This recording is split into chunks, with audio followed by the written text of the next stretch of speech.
You know the person. Everyone knows the person. The one who never raises their voice, never slams a door, never sends the angry text. They're the calm one, the mature one, the one people point to and say, "Why can't you be more like them?" And then one day, over something small, something absurd, a misfiled document, a misplaced cup, a tone of voice, they detonate. And it's not a regular explosion. It's thermonuclear, because it isn't just today's anger. It's every swallowed no, every bitten tongue, every time they smiled when they wanted to scream. All of it, at once. Here's the paradox that most people will never hear from a therapist, and that almost no self-help book has the courage to print. Suppression doesn't reduce the explosion. Suppression is the explosion. It's just on a delay. The people who lose control the most violently are not the ones who express anger freely. They're the ones who forbid themselves from feeling it at all. The containment is what creates the pressure, and pressure, given enough time, always finds a way out. This episode is about the cost of that silence, not the poetic cost, not the metaphorical cost, the biological, neurological, measurable cost, the overhead your body pays every single time you swallow what it was designed to express. We're going to trace anger from its evolutionary blueprint, why your brain built it in the first place, through the neuroscience of suppression, the hormonal cascade it triggers, and the long-term damage it leaves behind. And then, we're going to show you what to do instead. With evidence, with logic, with your own biology as the proof. And if you've ever lived this cycle, the swallow, the build, the explosion, the shame, and then the quiet promise you make to yourself, never again, I'll control it better next time. This episode is going to show you why that promise is neurologically impossible to keep. Because the promise itself, I'll suppress harder, is the very mechanism that guarantees the next explosion will be worse, more intense, more destructive, more ashaming. It's not a cycle of failure, it's a cycle of engineering. You're engineering the next detonation with every breath you hold.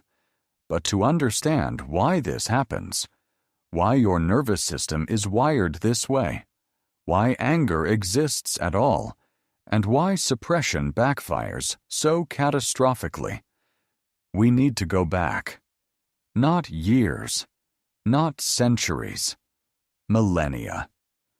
Because the machinery that produces your anger, and the reason suppressing it is so dangerous, was built for a world that no longer exists. And your body doesn't know the difference. Let's start with the single most misunderstood thing about anger.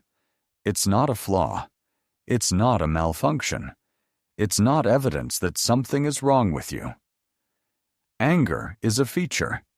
It was engineered by natural selection over hundreds of thousands of years to solve a very specific problem.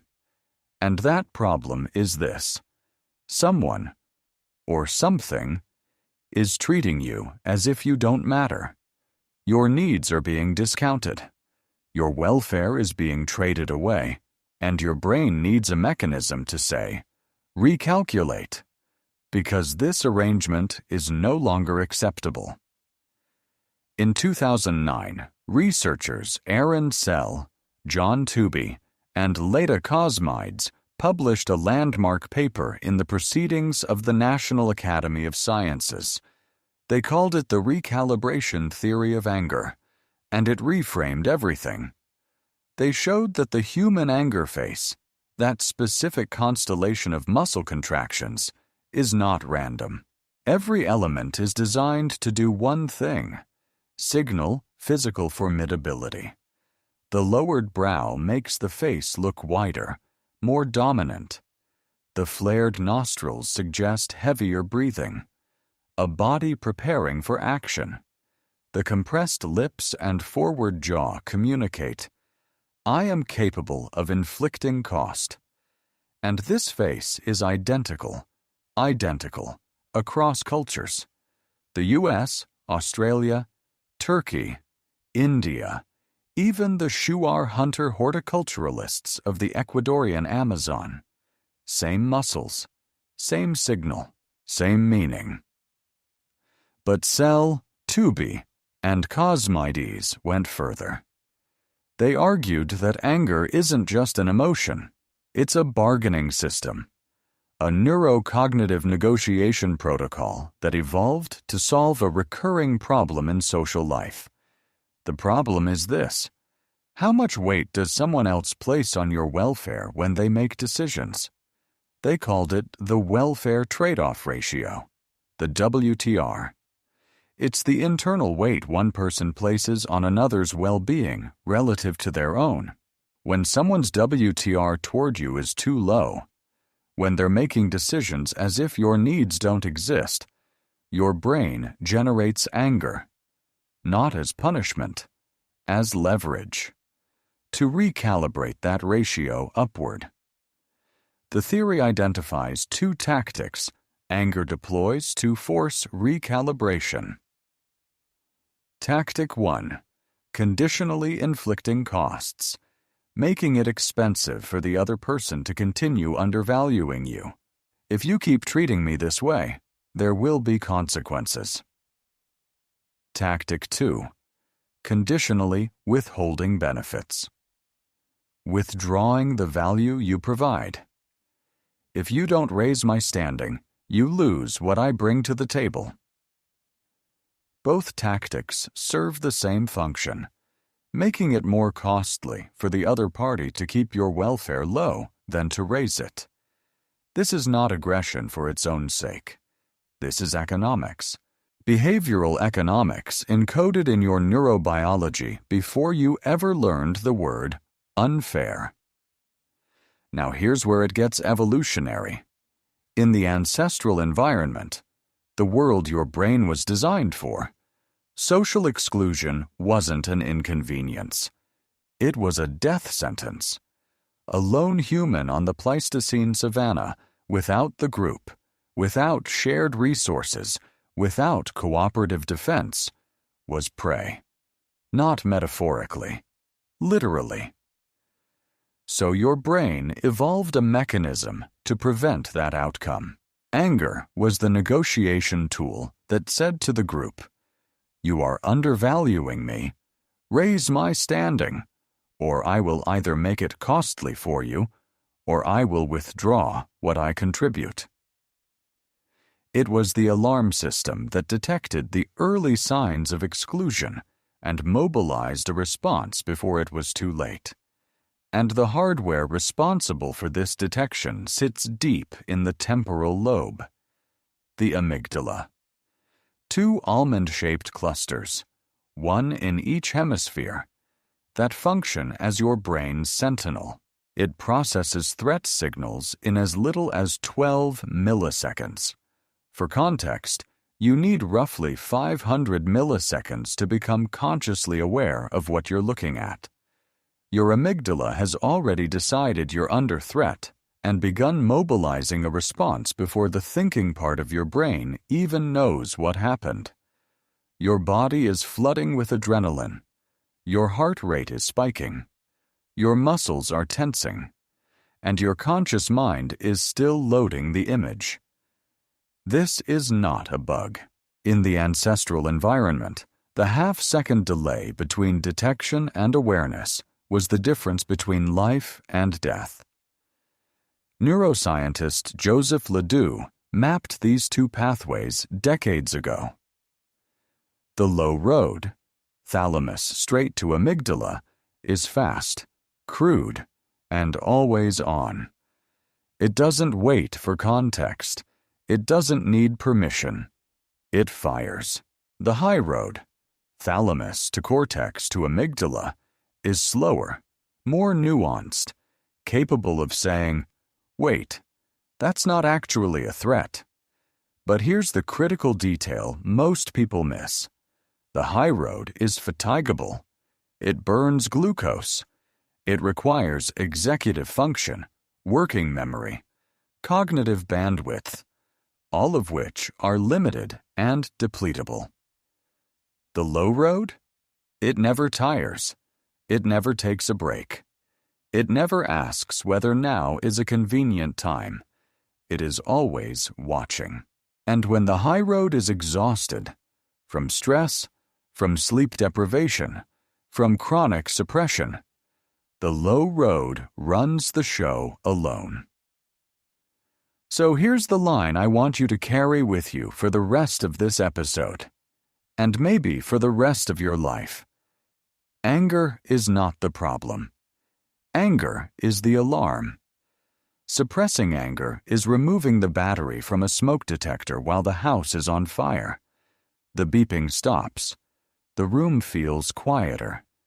You feel calmer. And the fire, the actual threat, the actual problem, the thing your biology was trying to warn you about, keeps burning. Unaddressed, undetected, growing. When you suppress anger, here is the message your brain receives, not from the outside world, but from you, from the part of you that has decided silence is safer than truth. Your needs don't matter. The threat is real, but don't defend yourself. Absorb the cost. Stay quiet. Be good. But the amygdala doesn't obey your social rules. It doesn't care about your reputation. It doesn't care about being the bigger person. It registers a threat, and it fires. Again, and again, and again. And every suppressed signal doesn't disappear. It accumulates. It pools. It builds pressure against the walls you've built to contain it. Remember the evolutionary logic. Anger's function is to say, raise my value in your calculations, or I will either impose costs on you or withdraw what I provide. It's a renegotiation. A corrective signal. It evolved specifically because in the ancestral environment, failing to correct an imbalanced welfare trade-off ratio was the first step toward social exclusion. And social exclusion was death. So when you suppress anger, you are not being mature. You are not being wise. You are overriding the very system your brain built to keep your relationships balanced and your social standing intact. You're telling your own survival hardware, stand down, let them undervalue us, accept the loss.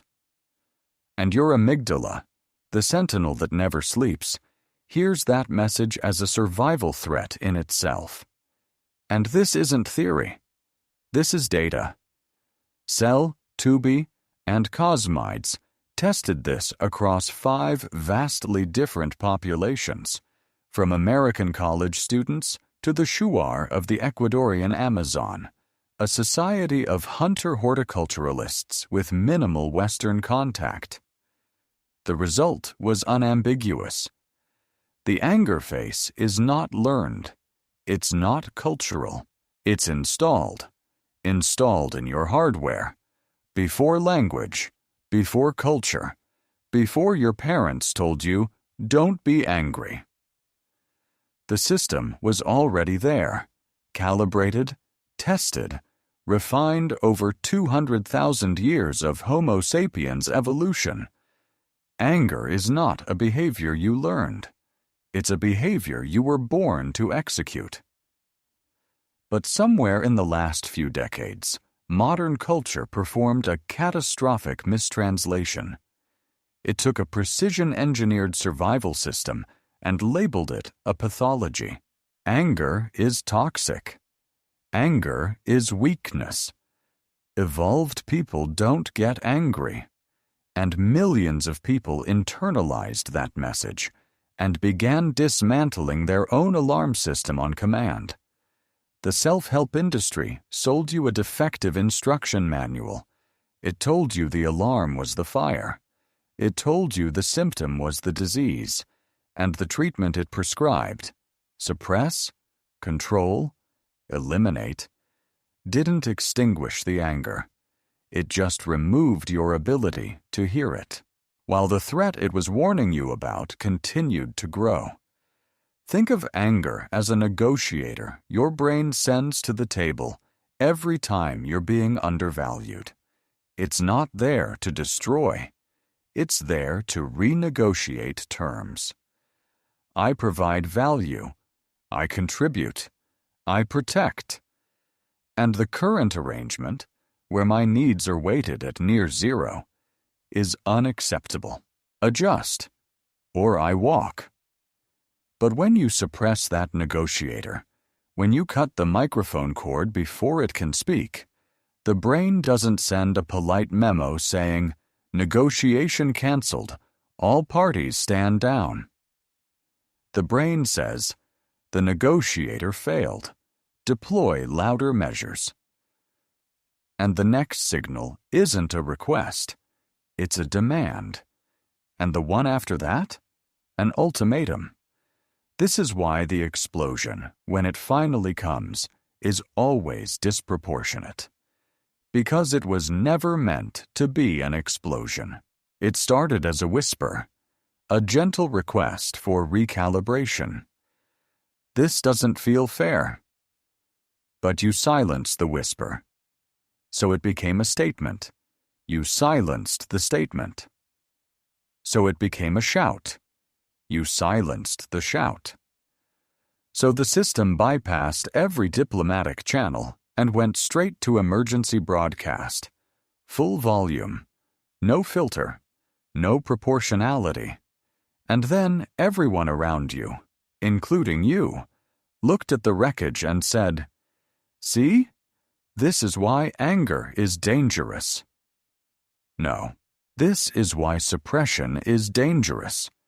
The anger was trying to whisper. You made it scream. So let's be precise about what anger is. It's an evolved neurocognitive recalibration system designed to renegotiate welfare trade-off ratios in social relationships. It is not a character flaw. It is not a personality defect. It is not something wrong with you. It is something profoundly right with you, running in an environment it was never designed for. The savannah is gone. The predators are gone. But the hardware is still running. And the modern world, the one that tells you to smile, stay calm, don't make a scene, has no replacement for what anger was supposed to do. It just tells you to stop doing it. And then act surprised when the system breaks. Now that you understand what anger is, not a pathology, but a precision survival tool, let's look at what happens when you cage it. Suppression is the neurological equivalent of holding the brake and the accelerator at the same time. Your amygdala fires the alarm. Accelerator engaged, threat detected. Mobilize the response. Your prefrontal cortex slams on the brake. Suppress it, contain it. Don't you dare let it show. But the fuel keeps burning. And this biological overhead, this invisible tax, is slowly wrecking your internal machinery. From the outside, the suppressor looks fine, composed, professional, even admirable. But inside the cage, inside the body that was forbidden from expressing what it was built to express, the biological cost is staggering. Cortisol doesn't care about your composure. Adrenaline doesn't care about your reputation. The hypothalamic pituitary adrenal axis, the HPA axis, your body's central stress command, doesn't know you decided to be the calm one. It only knows the alarm is firing and no action is being taken. And that discrepancy, alarm without action, is one of the most damaging states your body can sustain. Here's what's about to unfold in the next act: the biology of suppression. It starts in the hypothalamus, which releases CRH, corticotropin-releasing hormone. That triggers the pituitary to release ACTH, which tells the adrenal glands sitting on top of your kidneys to flood your system with cortisol. This cascade, when triggered occasionally and resolved through action, is perfectly healthy. It's the system working as intended. But when you trigger it and suppress the action, when the alarm fires but you forbid the response, cortisol doesn't just dissipate. It lingers, it accumulates, and it begins doing damage to every system it was meant to protect. Cardiovascular strain, immune suppression, hippocampal atrophy, your memory physically shrinking, sleep architecture disruption, chronic inflammation, prefrontal depletion. Every suppression has a receipt, and your body keeps every single one. In the next part of this episode, we're going to open that receipt pile, line by line, study by study.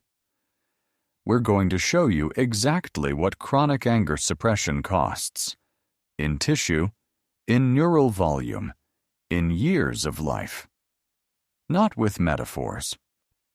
With MRI scans, cortisol assays, and longitudinal data.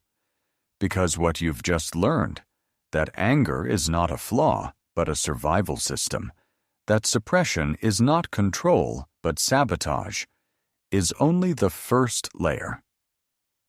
The next question is the one your body has been trying to answer for years, and the one we're going to answer with data. How much is this silence actually costing you? Suppression is the neurological equivalent of holding the brake and the accelerator at the same time. The engine is still running. It's just destroying itself.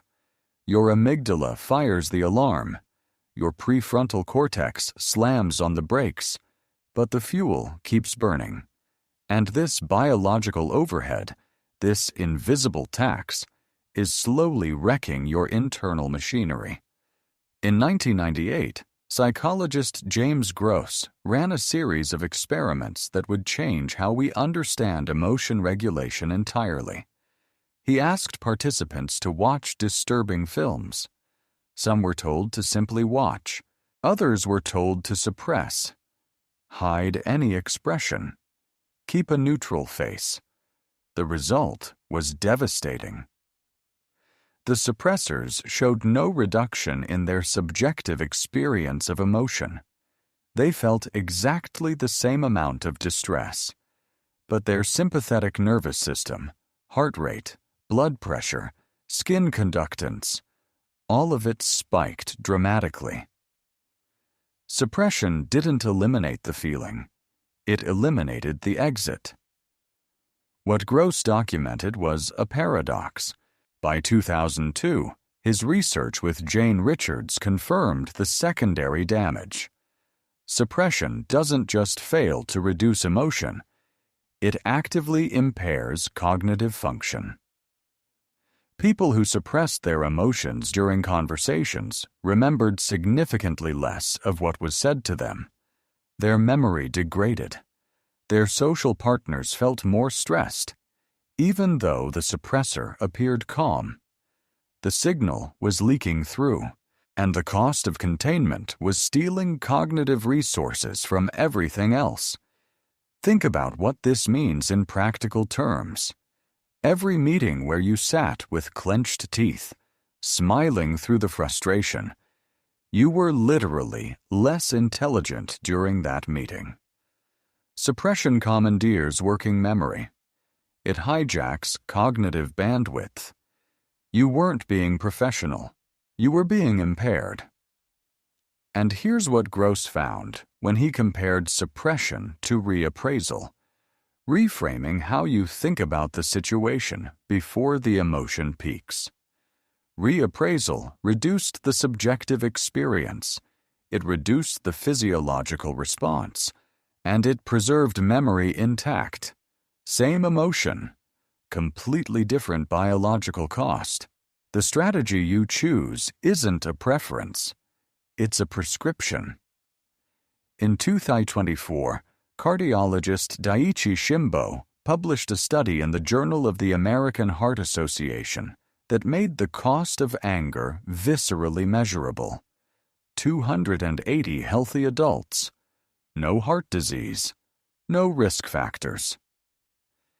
Each participant was assigned a task. Recall a moment that made them angry, anxious, or sad, and relive it for just 8 minutes. Then Shimbo measured their endothelial function, the ability of blood vessels to dilate properly. Anxiety did nothing. Sadness did nothing. But anger, just 8 minutes of recalled anger, significantly impaired blood vessel dilation, and the damage lasted for over 40 minutes. Now extrapolate. If a single 8-minute anger recall impairs your vessels for 40 minutes, what happens when you carry anger daily? Shimbo's finding points to endothelial dysfunction, the first step in atherosclerosis. Plaque builds, arteries narrow, and the clinical literature is unambiguous. In the 2 hours following an intense anger episode, the risk of heart attack and stroke increases significantly. Anger is not a metaphor for cardiovascular damage. It is a mechanism. 8 minutes. 40 minutes of impairment. A 2-hour window of acute danger. This is what your body does with the feeling you were told to swallow. Ernest Harburg didn't have 8 minutes. He had 17 years.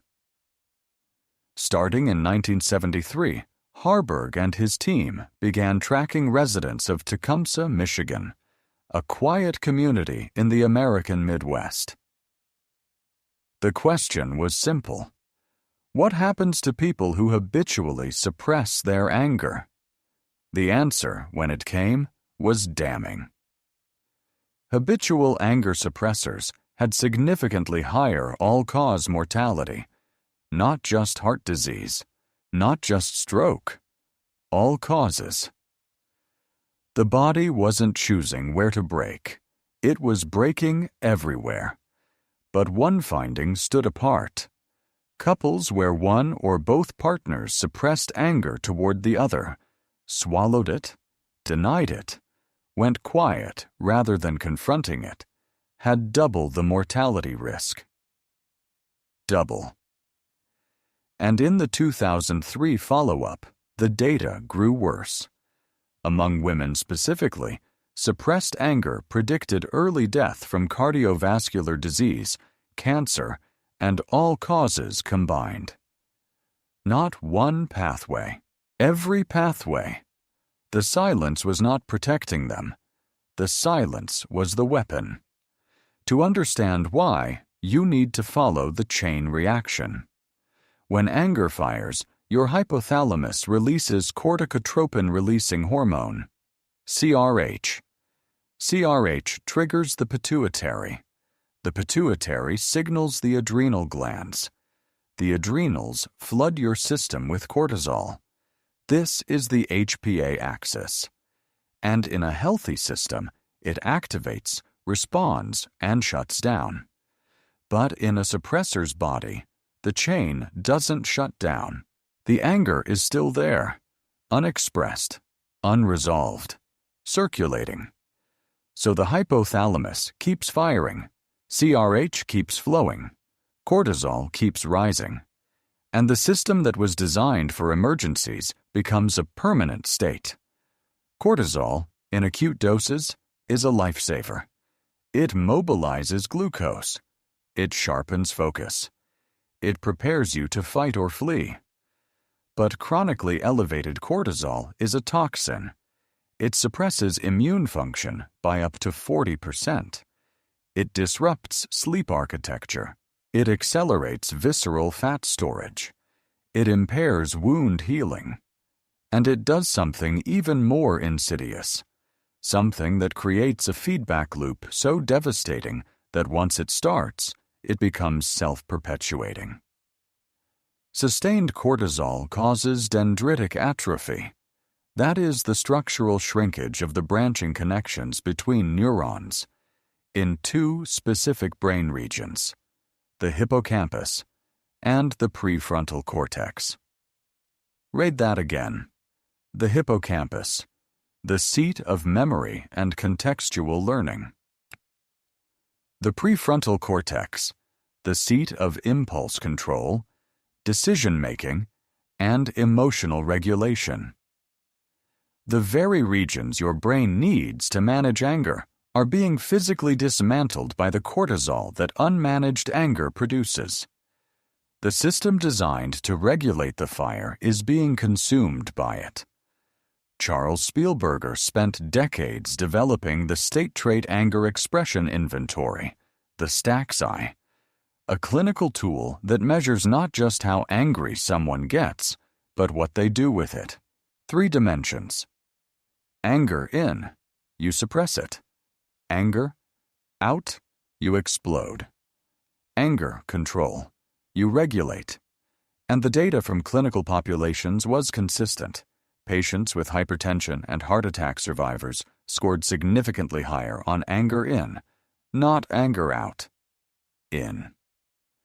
The damage wasn't coming from the explosion, it was coming from the containment. Dr. John Sarno, a rehabilitation physician at NYU, proposed something radical and controversial. He argued that chronic pain, back pain, neck pain, fibromyalgia, was in many cases not structural. It was strategic. The brain, he said, uses pain as a distraction from repressed rage. The mechanism, as Sarno described it, the autonomic nervous system restricts blood flow to specific muscle groups, tendons, or nerves. Oxygen deprivation follows, and the pain is real, measurable, debilitating, genuine. But the origin isn't injury, it's suppression. And research has consistently shown that fibromyalgia patients score higher on anger-in scales. The body found a way to speak what the mouth was forbidden to say. Jennifer Graham Engelin's research extended the evidence into immunology. Her work demonstrated that momentary anger, not chronic anger, not trait anger, just a flash of it, was linked to elevated inflammatory biomarkers. C-reactive protein, interleukin-6. These aren't abstract numbers. C-reactive protein is a predictor of cardiovascular events.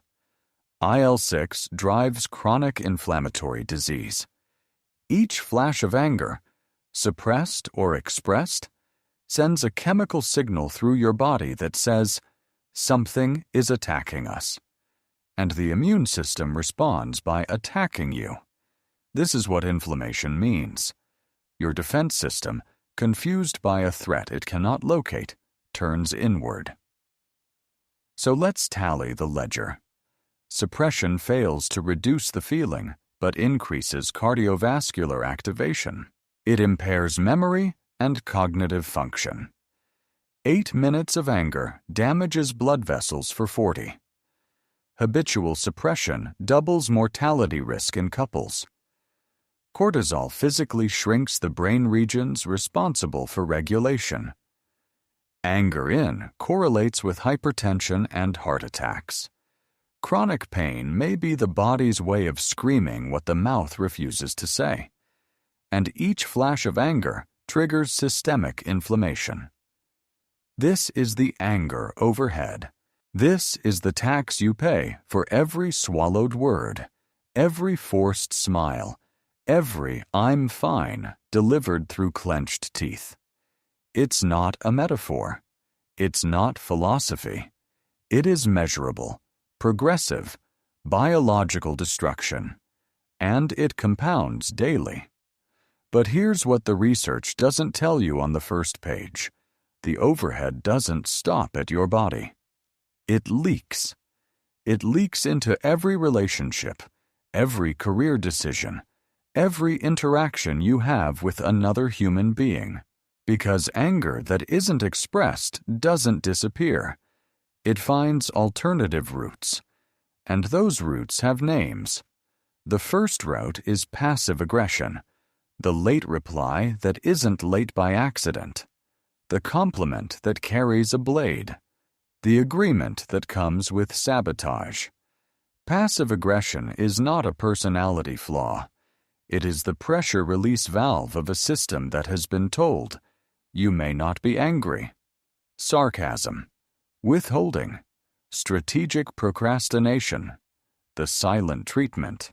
Each one is anger wearing a costume, dressed up as indifference, dressed up as forgetfulness, dressed up as calm. But the people around you can feel it.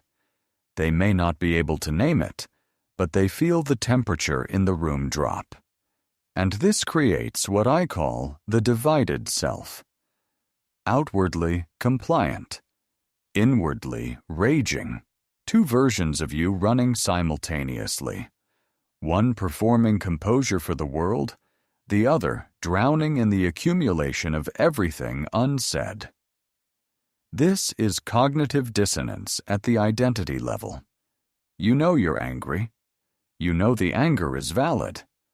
But you also know, or believe, that expressing it will cost you more than containing it. So you perform, and the performance becomes the prison. Psychologist Dana C. Jack named this pattern in 1991. She called it silencing the self, the systematic practice of suppressing one's own thoughts, feelings, and needs to maintain relationships.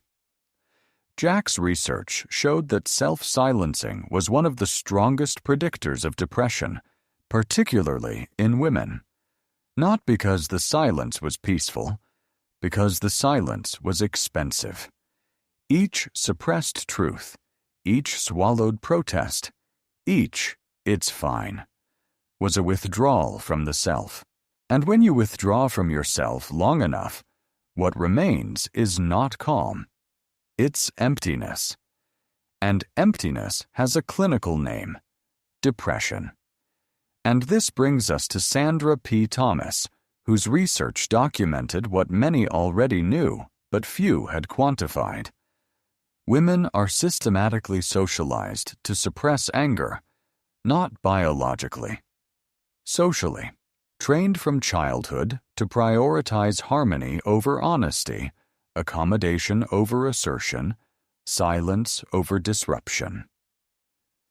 The consequences, Thomas found, were not subtle.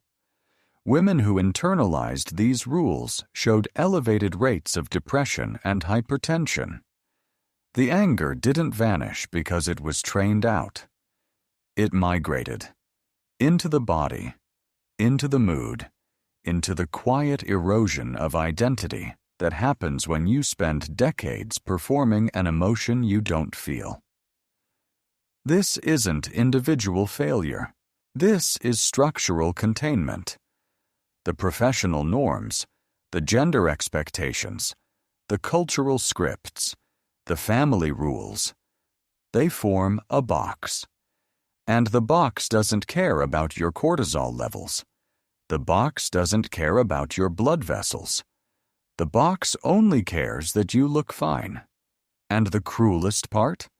The box reinforces itself.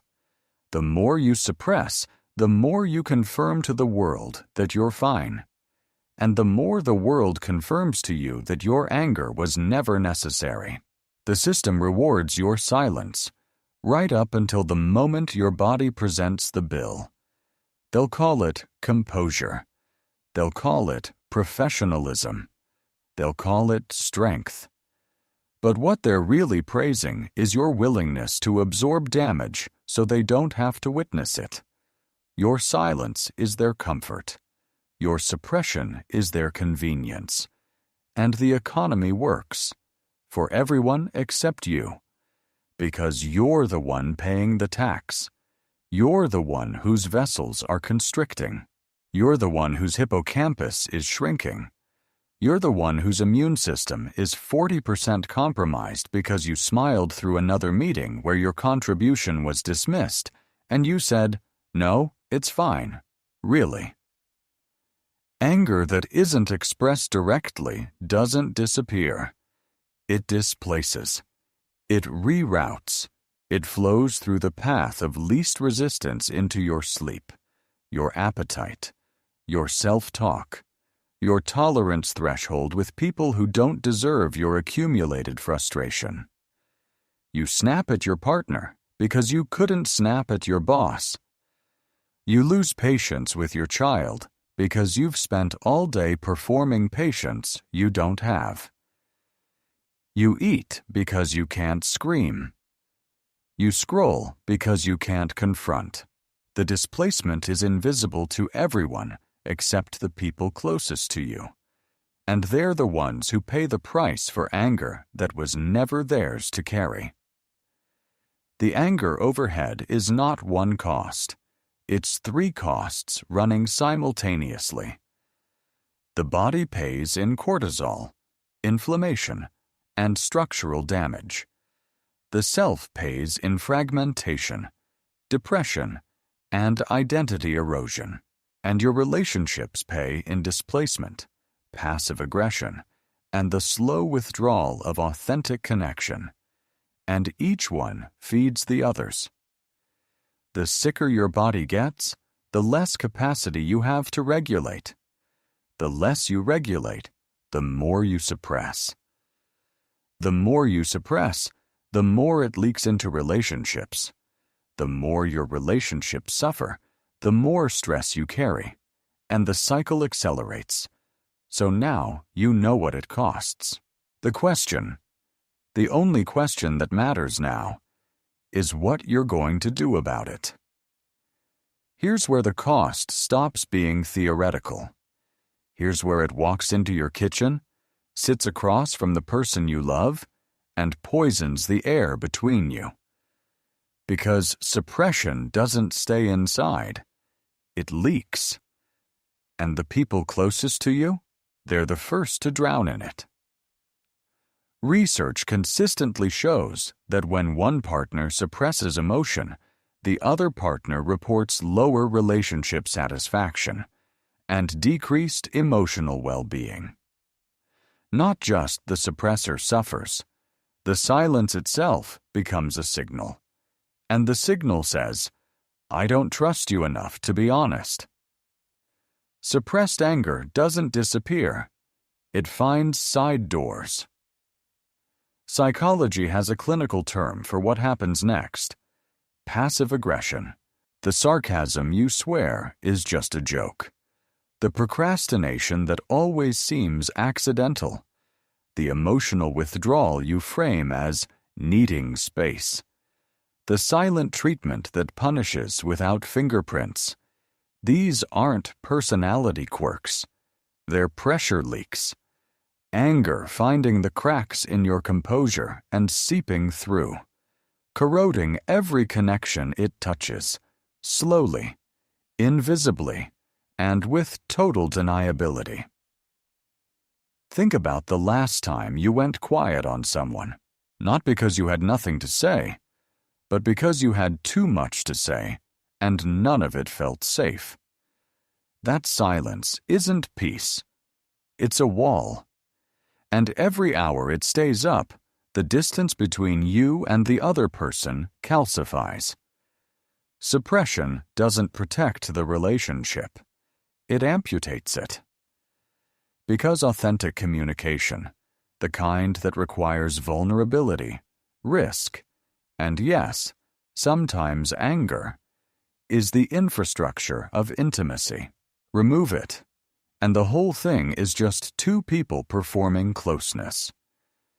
Now move the scene to work. Think about the last time you swallowed your anger at the office, the credit someone else took, the meeting where your idea was ignored, the feedback that felt personal. You bit your tongue. You smiled.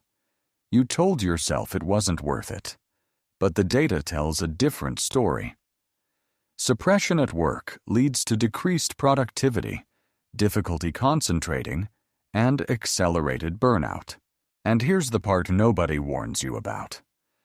When the suppressed anger finally surfaces in an outburst, it does more damage to your reputation than consistent, assertive expression ever would have. Researchers call it the appropriateness paradox.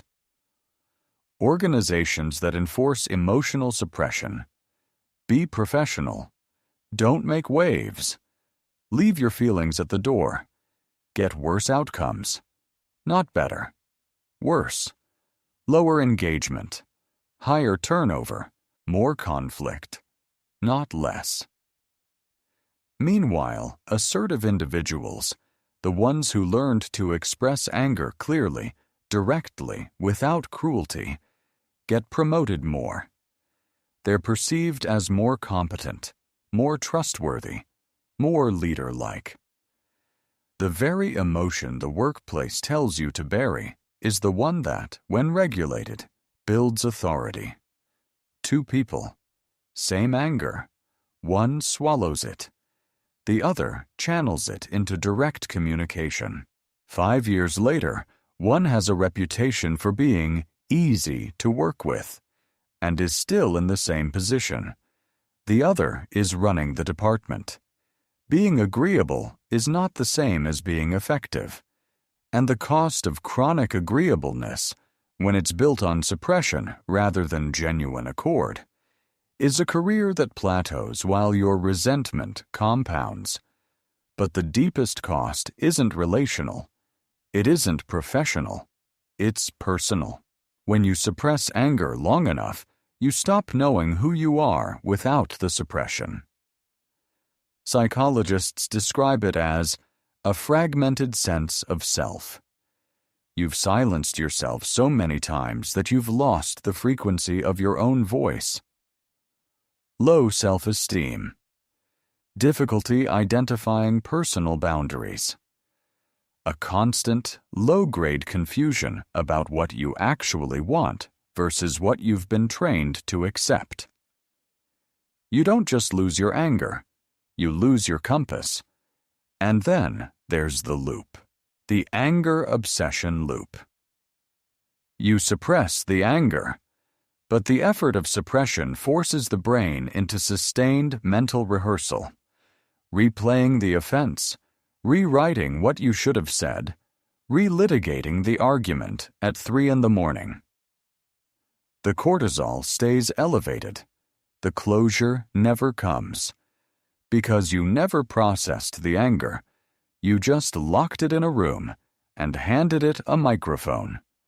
And now it's broadcasting on a loop you can't turn off. In 1991, psychologist Dana C. Jack published a theory that would reshape how we understand this cost, specifically for women.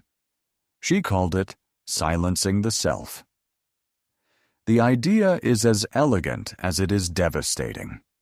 When a person systematically suppresses their thoughts, feelings, and needs to maintain relationship harmony, they create what Jack called the divided self. Outwardly compliant, inwardly furious, one half performing agreeableness, the other half drowning in resentment. And the gap between those two selves, that's where depression moves in. Jack's research showed that this self-silencing pattern significantly increases the risk of clinical depression, not as a personality flaw, but as a structural consequence of suppression. Sandra P. Thomas spent more than 15 years documenting the same pattern. Her longitudinal research, spanning from the early 90s into the mid-2000s, found that women are systematically socialized to suppress anger. Not asked, not encouraged. Socialized, trained, from childhood, to treat their own anger as unacceptable. The result? Depression, hypertension, somatic symptoms, headaches, stomach pain, chronic fatigue, with no identifiable medical cause, the body keeping score of every feeling the mind refused to file. But before we make this a universal rule, we need a critical nuance. Culture changes the equation. In individualistic Western societies, anger expression is more socially acceptable, even expected. In collectivistic East Asian cultures, social harmony is the priority, and suppression is normative, expected, even valued. And here's the finding that complicates everything. The health costs of suppression are less severe in cultures where suppression is normative and socially valued. When your entire social ecosystem validates the behavior, the internal conflict that causes damage is partially mitigated. Context isn't decoration. It's a variable. And then there's gender, the most pervasive emotional licensing system ever constructed. Boys learn early. Anger is acceptable. Sadness is weakness. Girls learn the inverse. Sadness is permitted. Anger is dangerous, not biologically, socially. These aren't instincts. They're installations. Men suppress sadness, and it metastasizes into rage. Women suppress anger, and it collapses into depression. Different invoices. Same debt. The system doesn't free anyone. It just assigns different cages. And this brings us to the line that needs to sit with you for a moment. Society didn't teach you that anger is dangerous. It taught you that your anger is dangerous. And there's a difference. Because anger, in the abstract, is a tool. Anger belonging to certain people. That's what the system decided was unacceptable. Your boss can slam a desk. You can't raise your voice. The distinction was never about the emotion. It was about who holds the power to express it. And here's the final cost of the social tax. The one that arrives so quietly you don't even notice it's moved in. Emotional numbness. Chronic suppressors don't just lose access to anger. They lose access to all intense emotion. Joy gets muted. Love gets dulled. Excitement arrives and leaves before you can feel it fully. Because you can't selectively numb emotions. When you mute your anger, you mute your joy along with it. The volume knob doesn't have separate channels. You thought you were turning down one frequency. But the nervous system doesn't work like that. It's one dial. All frequencies. You wanted to stop feeling angry, and somewhere along the way, you stopped feeling alive. And when you try to turn it back up, when you try to feel again, anger is the first frequency to return. Loud, overwhelming, terrifying. So you slam the volume back down, and the numbness continues, and the tax keeps compounding. So let's map the full mechanism. From the beginning. Because this isn't random, it's a machine. And once you see how it works, you'll understand why willpower alone will never shut it down. Step 1. Suppression. You feel the anger. You push it down.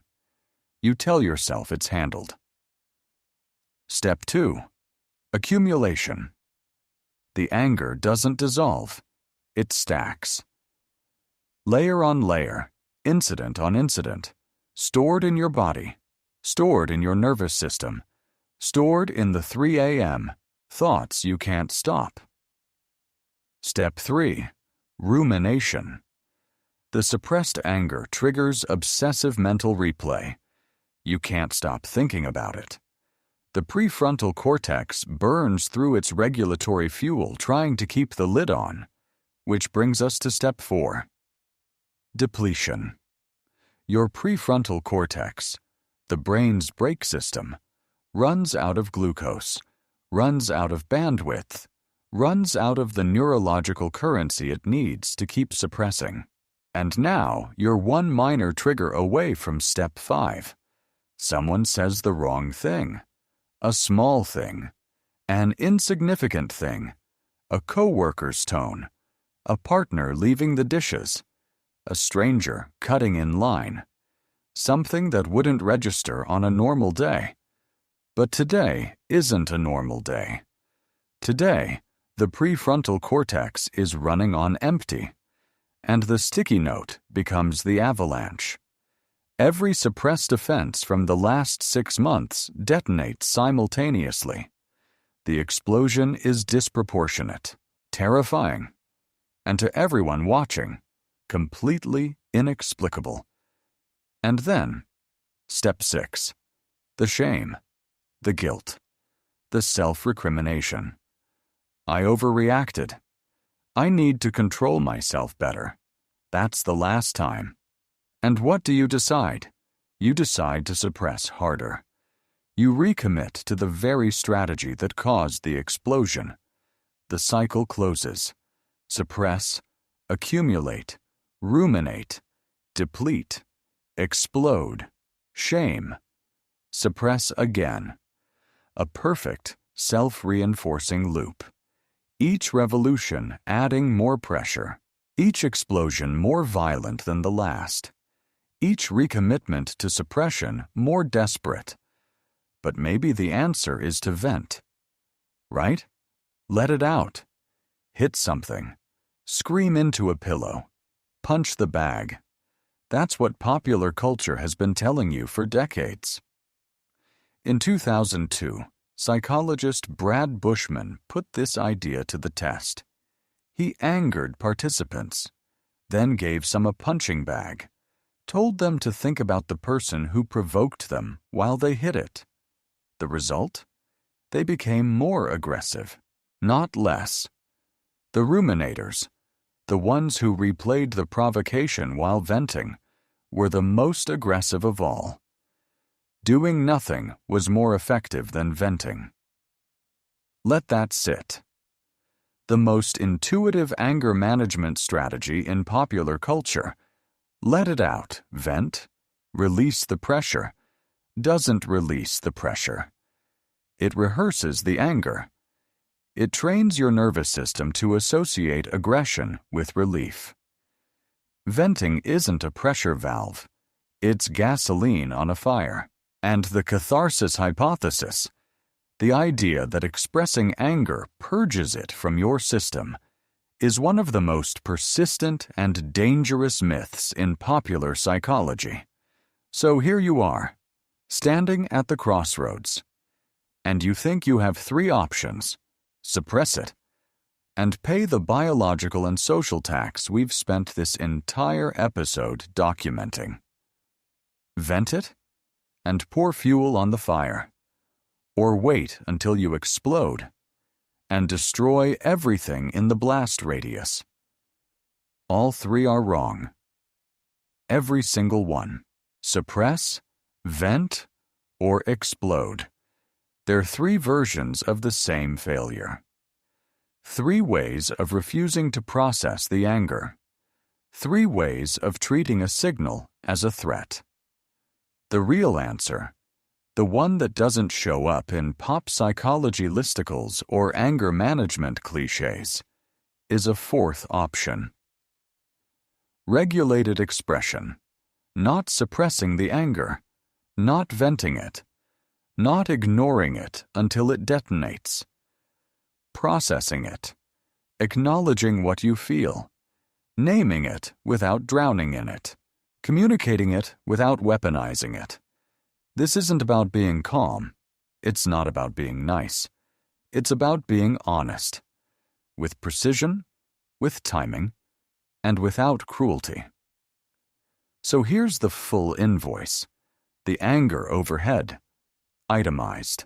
Your heart, your immune system, your cortisol, your relationships, your career, your identity, your ability to feel, and a self-reinforcing cycle that gets louder every time you try to silence it. You've been paying this tax your entire life, not because you chose to, but because you were told, by your family, your culture, your workplace, your gender, your own shame, that the cost of expressing anger was higher than the cost of swallowing it. And every piece of evidence says that calculation was wrong. You now know the cost, every line of it, every system it corrodes, every relationship it poisons, every year it compounds. The question is no longer whether you can afford to keep suppressing. The question is whether you're ready to learn what comes after. That's next. Everything we've covered so far, the cortisol, the inflammation, the cardiac load, the cognitive collapse, it all points to one conclusion: you cannot afford to keep suppressing. But here's the part most people skip. The alternative is not letting it out. It's not screaming into a pillow. It's not venting to a friend.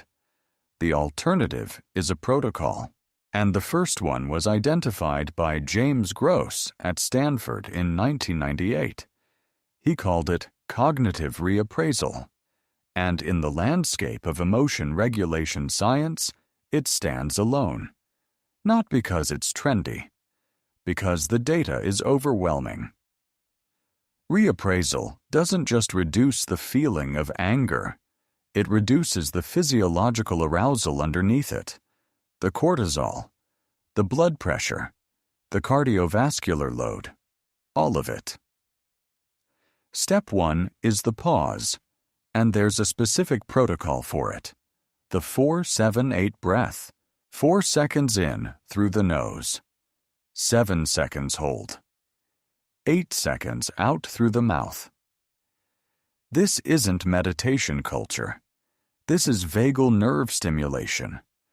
You're mechanically activating the parasympathetic brake, the same system that suppression bypasses. What you're doing in those 19 seconds is buying your prefrontal cortex enough time to come back online. Remember, when the amygdala fires, the rational brain goes temporarily offline. The pause isn't philosophical. It's neurological. You're literally waiting for your own brain to reboot. Step 2 is the reframe. This is the core of reappraisal. You take the same event and change its meaning. Not its facts, its interpretation. Your boss didn't attack you personally. Your boss is drowning in their own pressure and handled it badly. The event is identical. The frame is different. And because the frame is different, the chemistry is different. This is not toxic positivity. You're not telling yourself it's fine. You're telling yourself there is a more complete interpretation of this event than the one my amygdala selected in the first 200 milliseconds. And Gross's data is clear. This process reduces both subjective anger and its physiological signature. Simultaneously. Here's the comparison the literature makes inescapable. Suppression reduces the expression. It does not reduce the experience. You still feel it. You just hide it. And the physiological cost actually increases. Reappraisal does the opposite. It reduces the experience itself. the feeling changes, the arousal drops. And this is the critical part. There is no cognitive rebound, no intrusive thoughts cycling back hours later, no 3 a.m. replays, no phantom arguments in the shower. Suppression creates those. Reappraisal dissolves them. One strategy costs you nothing. The other costs you everything. The data doesn't whisper this. It screams it. So the protocol is 3 steps. Pause and breathe. Label. Name what you're feeling with precision. And reframe. Find a more complete interpretation. That's it. No spiritual journey. No retreat. 3 cognitive operations that change your neurochemistry in real time. And it's trainable. Like any skill, the first time is clumsy. The 20th time is reflexive. Gross's longitudinal data shows that habitual reappraisers report lower levels of negative affect, higher levels of social functioning, and better overall well-being. Not because they feel less, because they process better. Protocol 2 comes from UCLA. In 2007, Matthew Lieberman put people in an fMRI scanner and showed them photographs of faces expressing strong emotion. Then he asked them to do something remarkably simple. Name the emotion they were seeing. Just say the word. Anger. Fear. Sadness. That's it. And the scans showed something that changed the field. The moment participants put a word on the emotion, amygdala activation dropped. Significantly.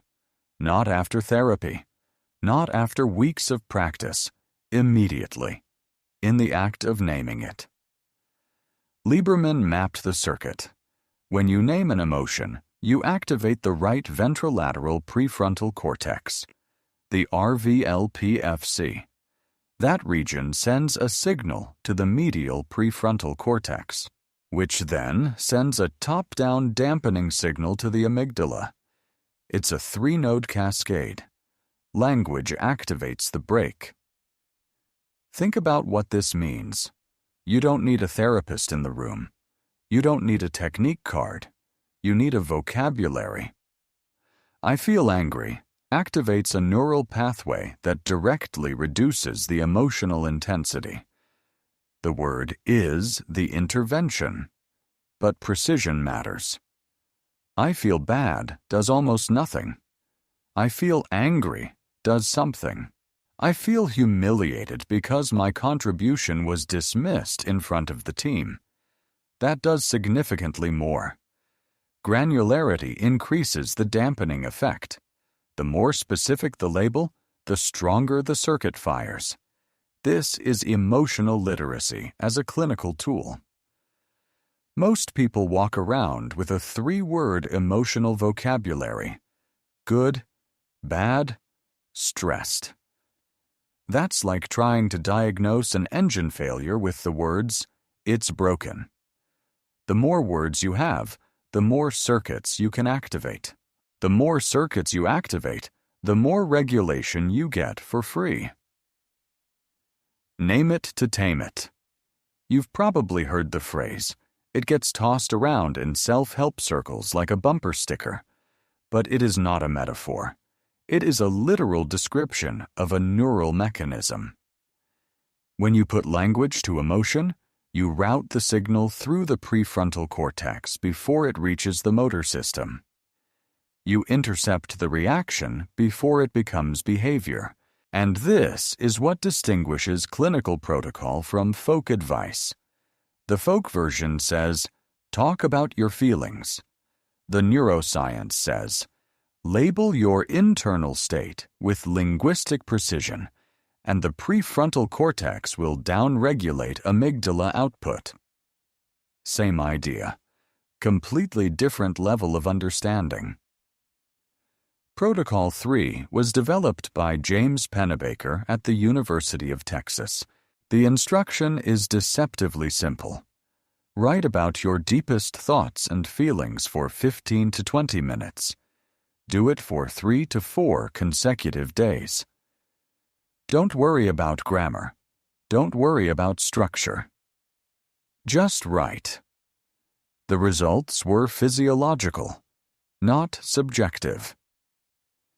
Pennebaker's participants showed improved lymphocyte counts, the white blood cells that fight infection.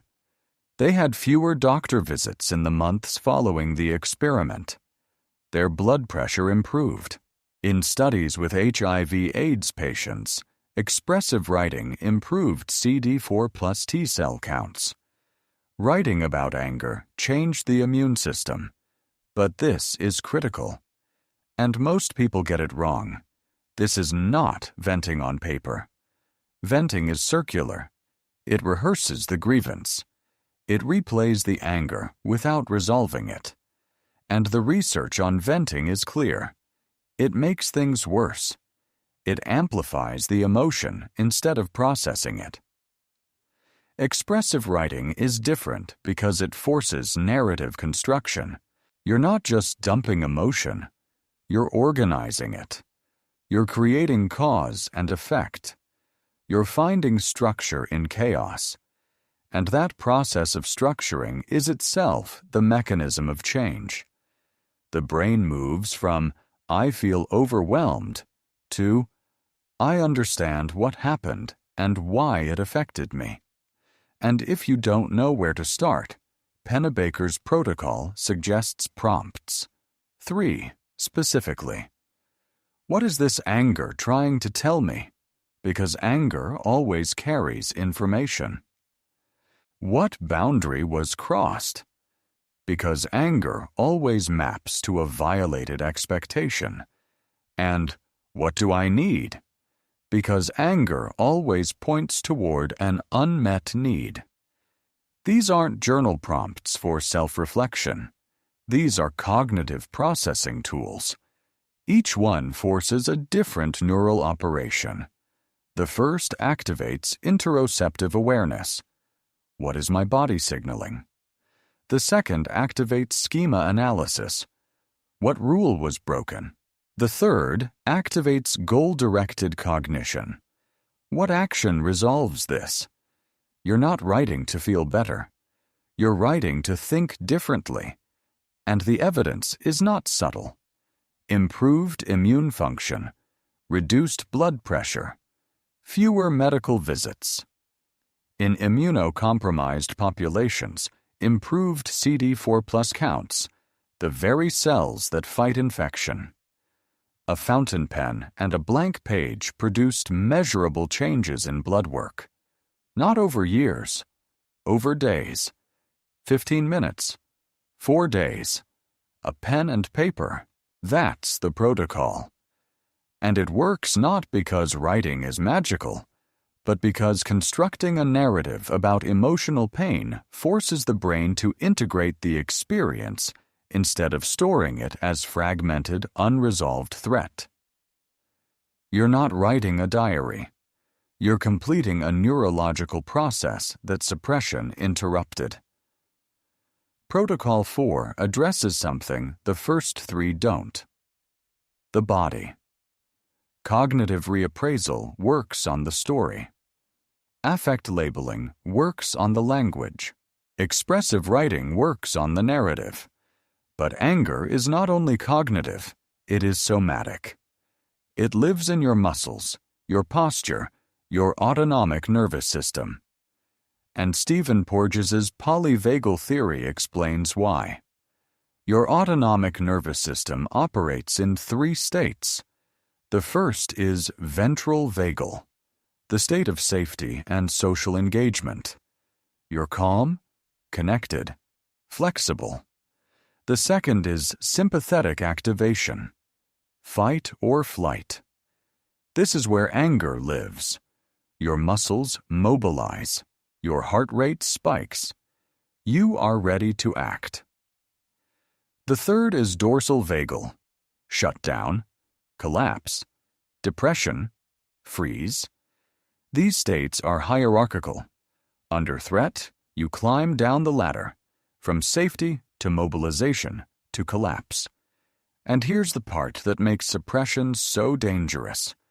When you suppress the mobilization energy of anger, when you hold all that sympathetic activation inside without resolution, you don't return to ventral vagal. You drop further, into dorsal vagal, into shutdown. This is the clinical explanation for why chronic anger suppressors often present with depression. It's not that the anger went away. It's that the body couldn't sustain the mobilization energy with nowhere to put it. So it collapsed. The anger is still there, but the system gave up trying to express it. That's not healing. That's metabolic surrender. So somatic processing gives the energy somewhere to go. Progressive muscle relaxation, deliberately tensing and releasing muscle groups, completes the activation cycle that suppression interrupts. Physical shaking, literally shaking the hands, arms, legs, discharges trapped mobilization energy. Animals do this instinctively after a threat. Humans have socialized it out of themselves. Controlled vocalization, the sustained VOO sound, vibrates the diaphragm and stimulates the vagus nerve directly, promoting the shift from sympathetic back to ventral vagal. Co-regulation, physical proximity to a safe, calm person, allows your nervous system to borrow another system's regulation. These are not wellness trends. These are neurobiological completion mechanisms. And here's the paradigm shift. The goal of somatic processing is not to eliminate anger. It never was. The goal is autonomic flexibility, the ability to move between states, to enter sympathetic activation when it's appropriate, to return to ventral vagal when the threat is resolved, to never get stuck. Suppression doesn't give you flexibility. It gives you rigidity. It locks you in one state, sympathetic activation with a poker face, until the system can't hold anymore and crashes into shutdown. Somatic processing trains the nervous system to move, to mobilize, and then to settle, to fight, and then to rest. That's not calm. That's capacity. But protocols are internal. They process the emotion. They don't address the situation that caused it. For that, you need assertiveness. And assertiveness is the most misunderstood word in behavioral psychology. It is not aggression with manners. It is not being direct. It is a specific communication style defined by one characteristic. You express your needs while respecting the other person's autonomy. This is a boundary for me. 6 words. No attack. No threat. No withdrawal. Just a clear, calm statement of where the line is. And the research shows that people trained in assertiveness don't just become better communicators. They become less aggressive and less anxious, because assertiveness resolves the situations that generate anger in the first place. Look at the 3 styles side by side. Aggression. The goal is to dominate, to force compliance, to punish. It destroys relationships and escalates conflict. Suppression. The goal is to avoid, to hide the reaction, to absorb the cost. It destroys the self. And assertiveness. The goal is to communicate, to resolve, to protect the boundary while preserving the relationship. 2 of these styles carry a cost. Aggression costs your relationships. Suppression costs your body. Only assertiveness is metabolically neutral. It processes the anger, communicates the need, and doesn't leave a residue in your bloodstream or in your relationships. And it's trainable. Assertiveness training consistently produces two outcomes in clinical literature: decreased aggressive behavior and decreased anxiety. Not one or the other, both. Because aggression and anxiety are both responses to the same problem: the inability to communicate needs effectively. Solve the communication, and both symptoms decrease. The assertive person doesn't eliminate anger. They channel it. The anger says, "Something crossed a line." The assertive response says, "I will communicate where the line is." No explosion. No implosion. Just information, delivered clearly, with the full backing of your nervous system, mobilized, regulated, and resolved. So here is the thesis of this entire documentary, and I want you to hold it against everything you were taught. Anger is not the enemy. Anger never was the enemy. Anger is a signal, fast, specific, and biologically expensive to maintain, that tells you something in your environment requires your attention. The enemy was always silence, the suppression, the swallowing, the performance of calm while your cardiovascular system paid the tax, your immune system paid the tax, your cognition paid the tax, your relationships paid the tax. Silence wasn't free. Silence was the most expensive strategy you had. Remember the person we started with? The calm one. The composed one. The one everyone admires because they never lose their temper. Look at them again. Now you can see the cortisol beneath the composure, the blood pressure beneath the smile, the immune suppression beneath the patience, the cognitive narrowing beneath the control. That's the anger overhead. That's what you've been paying. Not because you were angry, but because you were told that anger was unacceptable. And you believed it. And you performed the suppression. And the invoice came due in ways you never connected to the silence. The cost of silence, chronic inflammation, cardiovascular disease, immune suppression, cognitive impairment, relationship erosion, and eventual emotional collapse. The cost of speaking, a moment of discomfort, a conversation that might be awkward, a boundary that might be tested. Look at the scale. It was never even close. Every behavior has a cost. That's been the premise from the beginning. But not every cost is equal. And the data, from Stanford, from UCLA, from Texas, from every cardiovascular lab that has ever measured suppression, tells the same story. Silence is the premium plan, and you've been paying it without reading the terms. You have 4 protocols now. Cognitive reappraisal to change the interpretation.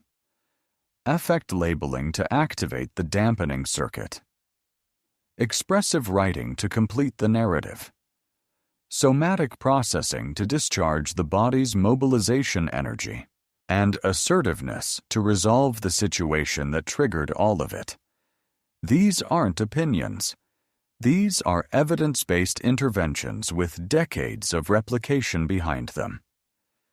The anger was never the problem. What you did with it, or more precisely, what you didn't do with it, was. The overhead stops when you stop suppressing and start processing. The invoice clears when you learn to speak. This has been the Behavior Report. If this changed how you think about anger, about the cost of silence, about the biology of suppression, subscribe to the channel. Because every video in this series follows the same principle. Take a behavior everyone accepts as normal and show you exactly what it's costing you. If you're ready to stop paying the overhead, stay here.